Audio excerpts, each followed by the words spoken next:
Jeg skal til at skære den her islandske kryddersild i fileter, og det gør jeg sådan her. En meget skarp kniv, og silden er udvandet i en 3-4 timer. Og nu skærer jeg langs med ryggraden. I kan høre, hvordan kniven den krasser på ryggraden. Og det er meget vigtigt at få den så tæt på som muligt, sådan at man ikke skærer for meget kød fra, sådan at man får en ren ryggrad ud, når man tager den ud. Sådan. Også ned langs de ben, der sidder nede i bughulen. De bliver så siddende i bughulen. De skal så fjernes lige om lidt. Skiller de to halvdele ad. Den ene filet her, og den anden, som stadig har en del af indvolden i sig. Og det er jo der, der kommer gode enzymer fra, som er med til at modne silden, mens den ligger i sin saltlag, som krydderlag. Sin salte krydderlag, må man nok sige. Nu skal jeg fat i ryggraden igen. Det er lidt svært at se, fordi min hånd er foran, men jeg lægger kniven under ryggraden, sådan der. Kan I se det? Så vender jeg den rundt, lægger den på brættet, og så følger kniven igen ryggraden her. Lige gør den lige så forsigtigt langs med. Prøver at få så lidt kød med på ryggraden som muligt. Sådan, her er den. Og det er faktisk meget pænt, synes jeg selv. Så skal jeg fjerne de her ben, der sidder inde i bughulen. Og de sidder jo omme bag ved bughinden. Det er den der brune, grå, sorte ting, der sidder der. Og derfor så skal man altså om bag ved benene, og så skærer man ned langs med, sådan der. Og så får man også bughinden med. Det er meget praktisk. Den er en lille smule bitter, og den vil vi gerne have væk.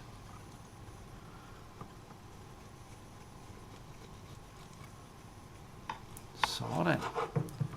Så er den første filet godt på vej. Der er et par ben mere, kan jeg se, og lidt mere bughinde her. Sådan. Så skærer jeg lige det nederst af, fordi der sidder alligevel ikke rigtig noget kød, men der er sådan lidt uregelmæssigheder der. Nogle af benene sidder stadig på der, så de kommer væk. Sådan. Så er der en lækker filet her, men der er lige rygfinnen. Rygfinnen, den har jo nogle 3-4-5 mm lange ben, en rigtig modbydelig lille mundfuld at få, mens man tror, man sidder og spiser en sillemad. Så den skal væk. Og den er så kun på den ene filet, der er jo kun en rygfinde. Der var vist lidt mere der, vi lige skal væk. Sådan. Så har jeg en fin filet her. Dejligt. Vi tager lige den næste, så ser jeg det lige en gang til. Og fordi den jo er spejlvendt, om jeg så må sige, så er det lidt nemmere at se, hvordan jeg tager fat i bughinden her, eller får kniven ind under bughinden, og dermed også ind under de her ben. Eller hvis det skal være helt rigtigt, ind under benene, så bughinden kommer med. Det er sådan der. Sådan, og de der ben, de er jo temmelig lange. Altså man spiser jo de helt små ben i silden, ikke? Undtagen dem, der sidder oppe i rygfinden selvfølgelig. Men de store hernede fra bughulen der, dem vil man ikke spise. De er ikke så lækre. Så de skal væk alle sammen. Det er heller ikke svært, som man kan se. Sådan. Så er jeg tæt på at have filet nummer 2 klar. Og der er jo nu gået 3 minutter og 48 sekunder, kan jeg se på mit ur her.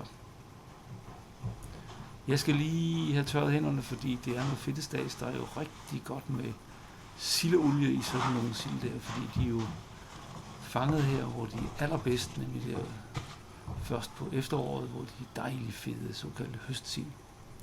Og jeg vil tro, at de islandske, jeg vil tro, de er fanget ude i Nordatlanten, altså ude omkring Island. Der skal skinnet af, og det er normalt også ret let. Man tager fat op i en hjørne, der hvor fileten er fedest deroppe, og så skal man lige have fingeren ind under, og så kan man sådan trække den af. Og hvis man er dygtig og heldig, så går det i et stykke. Det gør det så muligvis ikke her, synes jeg kan se, fordi den går i stykker. Men lad os nu se, om jeg kan få det alligevel. Jeg skal lige have fat i skinnet her, sådan. Og så vi kan se, så skubber jeg sådan mine fingre ind under, og så kan man sådan trække det af. Sådan der. Det var ikke så professionelt, men fileten fejler ikke noget. Over med den. Vi tager lige den anden også. Det kan være, der er mere held her. Det tror jeg, der er. Det plejer at være ret nemt. Altså ind med tommelfingeren deroppe, hvor den er tykkest. Filen, og så krænger man sådan kødet af, eller trækker skinnet af, mens man krænger lidt. Se, her går det bedre, synes jeg kan se. Det er smukke sildeskin, men det er lidt sejt at spise, når de er så store her. Der findes jo sild, altså de små østersøsild, der kan man jo godt spise skinnet med. Det er faktisk ret lækkert. På Christiansø sild for eksempel, der er der jo skin med, men de er altså noget mindre, de sild. Sådan.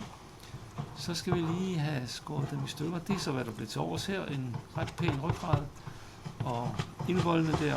Og det var en hansild, kunne man se. Der var jo mælk i den. Mælk kalder man det af en eller anden grund, som jeg ikke rigtig forstår.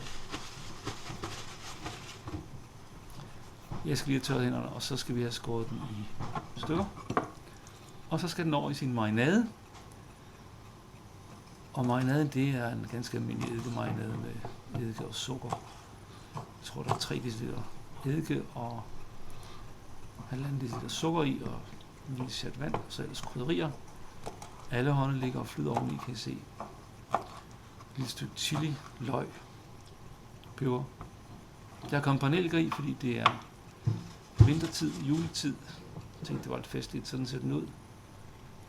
Den ligger der. Altså et par gulerodsskiver kan jeg have kogt med, og et frisk laurbærblad. Sådan. Ned med det. Og der blev 5 stykker. 2, 4, 5 stykker af hver.